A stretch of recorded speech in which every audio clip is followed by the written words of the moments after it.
Hello and welcome back to my channel, or welcome if this is your first time here. My name is Sandra, and on this channel we talk about healing the fearful avoidant attachment style, healing in your 20s, healing through inner work and self-discovery.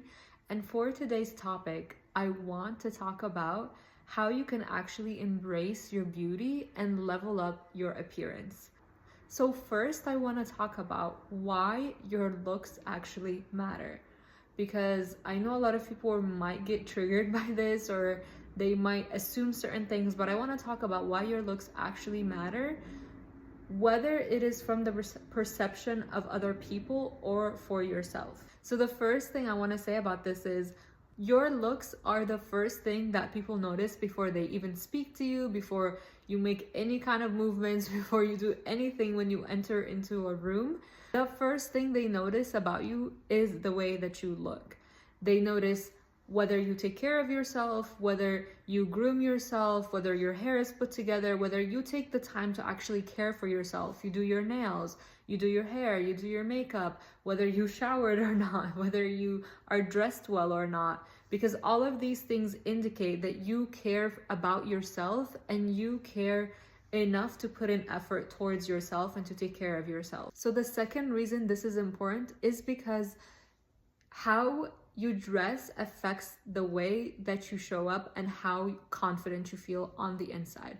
Think about it. When you dress in sweatpants and you, let's say, go to the grocery store to do an errand or get something, do you think that you will look up, make eye contact with people, you will smile, you will compliment others, you will show up and you will allow yourself to be seen by others, and you will just be the best version of yourself? Or will you dim yourself down, you will hide and kind of look down and not look up at anybody, and you will just not feel confident in the way that you are showing up? For me, it was always the case that when I didn't dress up or I didn't look my best, I would just hide, and I was just like, please don't notice me, like I'm just gonna go hide in the corner here. And I just wouldn't make eye contact with people, and I didn't really want to interact with people as much. And I just want to emphasize that this is not you doing this for anyone else but yourself. You're doing this so you can feel that you can show up as the best version of yourself. You can show up and connect with people, make eye contact, show up as the best version of yourself, feel confident, feel seen, and just allow yourself to put yourself out there. Because when you're dressed a certain way, you'll either attract people or opportunities towards you, or you will feel the need to repel them because you don't feel worthy of them in the way that you are showing up and the way that you are taking care of yourself.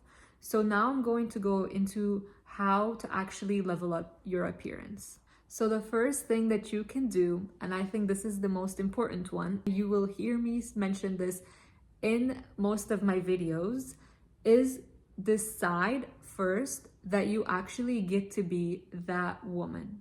Decide that you are now moving from girl to a woman. The way that you dress up is going to change, and you get to take up space. You get to show up as that woman. You get to dress the way that you want. You are not too girly for it. You get to decide to show up in this identity as this new woman. And that is your first step to anything that you want to change in your life. Because if you do not decide when the time comes and you want to make these changes, you're always going to be on the fence, and you're going to come up, these limiting beliefs are going to come up on why you can't do it. And then you'll fall for these limiting beliefs and say, oh yeah, that's true. That's why I can't do this, this, and that. But if you actually decide from the beginning, regardless of what comes up, regardless of the thoughts and the limiting beliefs that come up in your head that tell you, you can't do this, you can't show up in this way, you can't dress that way, you know that you've already decided this is who you get to show up as now, and this is what you get to have. And because you've already decided this, nothing can get in your way and no limiting belief can stop you. So the first step is to actually decide that this is who you get to show up as, and this is the woman that you get to be. You get to be that badass woman that shows up, that attracts attention, that people just look at and they're so mesmerized by. That is who you get to be. And the second thing is dressing up more modestly and covering up more of your body. So let me explain this one, because for me, at first, I used to view it as me covering up myself as like, oh, I'm taking the responsibility on this myself because other people can't control themselves or whatever it is. And I would just show more of my body as a way of like trying to show how liberated I was, when in fact it was stealing my energy. When you don't cover up your body and you show more of your body parts, I don't know if you noticed this, I always noticed it, but I couldn't put my finger on what it was until I actually made this shift to dress more modestly. When I would go out in public and I was showing certain parts of my body and I was just dressing, like showing more of my skin, I would feel like I couldn't show up grounded in my energy, grounded in who I was, and like it felt like somebody was stealing my energy. And it's so weird because I just couldn't explain it at the time. It didn't make sense. But when I started dressing more modestly, I noticed that I was actually keeping that sensual energy, that feminine energy more to myself, to my body. And I was able to stay more grounded in myself, have more genuine, sincere conversations with people instead of being all over the place in my head and kind of stuck in my mind, because my energy was all here, it was all present. And I really don't know how else to explain it. I don't know if you've ladies experienced this before, but that is like the best way that I could explain it. It feels like somebody is stealing your energy when you have all of you just out there. So I feel like clothes literally help you preserve your energy for yourself. So the third thing that you can do is start actually looking for colors that best suit you. I don't know, this was like viral on TikTok for the longest time. I don't know if it's still viral, but finding the color palette, or maybe actually it was viral just for me because I was looking into it, but start looking into the colors that best suit your skin tone.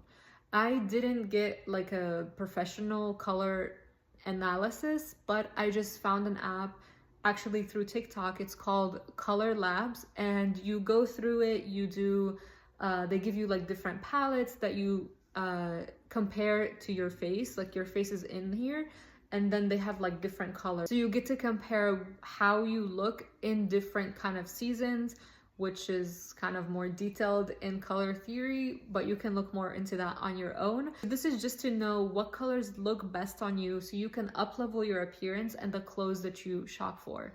Of course, you don't have to stick to this. There are no hard rules, but that is something, like for me, black is not the most amazing color for that, but I love black, so I wear it. So you don't have to stick to anything. It's whatever helps you feel the most beautiful, and whatever helps you feel the most confident in yourself and in the way that you show up. And the fourth thing that you can do is do the Kibi body test.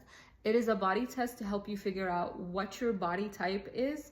You can go through it, take measurements, and figure out what body type you actually are and what clothes best fit on you. They have different, I don't know what to call them. I don't know the name of them, but for me, I'm a soft dramatic. So the type of clothes that look best on me are loose fitted, but also a little bit showing the curves of my body. I don't really know how to describe the other ones, but they have ones for each body type, so you can actually find what looks best on your body type. And I want to say that before I actually found out what my body type was and what clothes looked best on me, on my height, because I'm very tall as a woman, I always wore clothes that I did not feel confident in before. I would wear jeans and I could never find the jeans that actually fit my body all the way down. I would wear things from the store, but it didn't really fit my body. I hadn't even discovered the fact that there are clothes for tall people. And this is why I say you have to decide first and then the answers will come later. Because before I didn't feel confident in the way that I was showing up, in the things that I was wearing, because they were not made for my body. It didn't really fit my height. But when I made that decision, I decided I'm going to do this regardless, and I found options. Like I didn't even know these options existed before. But once I decided and then I looked for them, they were just there. The options were there. There were clothes for tall people, there were clothes for my specific body type. And the more I changed my wardrobe and the more I started dressing up more in a way that made me feel confident and feel good in my body, I started showing up differently. The person that I was showing up as was different. And the fifth thing that I started doing is I actually started to also dress up at home. I first started dressing up when I went out, and then I started dressing up at home. And one thing that I kind of ran into in the beginning was I started this in the winter and I get cold so easily, and I didn't really like want to be in like these clothes that didn't make me feel comfy, because before I would just wear sweatpants and I would wear clothes that felt more comfortable. And not to say that my clothes now are not comfortable, I just made them look cute and comfortable. So now what I started doing at home, right now it's like more fallish, but it's about to be winter, but I also did this last winter, is I started dressing up cute, and I would just have cardigans, which I normally wouldn't wear unless I went out, but I started wearing those at home. And that made me feel really cute, and I felt like one of those Pinterest girlies, and I would just like put my cardigan on and I would have these cute slippers. Let me show you actually my slippers for the house. I have these cute slippers here, and I was just like, okay, like I'm gonna have fun with this. I'm gonna wear things that make me feel good. I'm gonna dress up in the best way possible, so it doesn't really matter what is going on in my day. I'm going to show up as the best version of myself and as the most well-dressed version of myself. Like my future self, this is what she would be wearing. This is who she would be showing up as. And I just started doing these things, and they really helped me just feel more confident in the way that I was showing up and in the changes that I was making in my identity, because I was dressing up as that woman. And the sixth thing that I decided to do is to literally start loving every part of my body and turn whatever I saw as a liability into an asset. So for example, I used to view my love handles as a liability. I would think, oh my gosh, like why is this in my genes? Why is this in my family? Like I really hate this part of myself. And then I started to view it as an asset. I started to view it as something that was literally protecting me, something to hold on to. Like I started reframing how I viewed myself.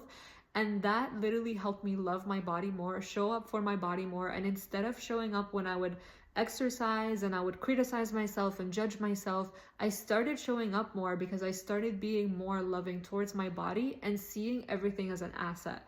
One of my favorite ways to do this is, instead of just saying affirmations, which sometimes our mind and our body don't really believe because there has been no evidence of them, is I like to do something called ask-formations, which is you ask the question instead of actually just say the affirmation. So let's say instead of saying the affirmation of I am beautiful, you say, why am I so beautiful? And the reason this is so important is because there's a part in your brain called the reticular activating system that actually starts now to look for reasons for why you are beautiful. When you say, why am I so beautiful? Why am I so strong? Why am I so resilient? Why am I so attractive? Why am I so hot? You start to say it in that way instead of your body finding reasons for why you're not. When you say the affirmation normally, your body's like, no, you're not. Like your mind's like, no, like that's not true. But when you say it as a question, you're not really enforcing any kind of belief, but you're literally just like kind of like giving it a hint, like, oh, why am I like this? And it's like starts to look for answers. That's what it does. So you're literally just working with how your brain actually operates, and you're working with it to rewire your thought patterns and your beliefs about yourself and your body. And I'm gonna combine the last few points, which is pretty much literally finding all the things that just suit you. Like let's say you find the best hairstyle for your hair type, you find the best makeup colors that look best on you. If you combine the color theory aspect of it, you find just everything that best suits you, and you literally just like make it simple, break it down, make it easy to do every single day. Make a few things that are non-negotiable for you. For me, that is my eyebrows. I will not go out of the house unless I do my eyebrows and my eyelashes. Those are like the two non-negotiables, and I will at least put some water, spray some water in my hair so my curls can actually get their pattern back. I make sure to do these things every day before I leave the house, and I dress in something that I feel confident in and that can actually protect my energy. So go through this video and see like how can you elevate your hair. Can you look more into products that best fit your hair type? Can you look into hairstyles, literally create Pinterest boards for hairstyles that you want to have? Create a little makeup look, like what is your go-to everyday makeup look? What is your go-to everyday style? What is the kind of like, will you have different styles for different occasions, for the summer, for the winter, for the indoors? What kind of slippers do you want to be wearing indoors? Like literally go through all of this and create like this whole persona for yourself, and go on Pinterest, look at all the things that you are drawn to and create boards and bring this vision to life. And let go of all the clothes that no longer resonate with you, that no longer resonate with this version of you. Let those go, donate them, and just start shopping more. Like make it a fun experience to start actually embracing your beauty and show up for yourself in this way. And of course, it's not all about looks and just changing all of these things from the outside. It's also about the inner work. And I have so many videos of that on my channel, so you can look back on those as well. But I just wanted to talk about this aspect in here because it has really helped me level up my confidence and just the way that I show up around other people and the way that I feel about myself. So I hope that you found this video helpful. If I mentioned any links or anything throughout my video, they will be linked in the description below. And thank you so much for being here, and I will see you in the next video. Bye.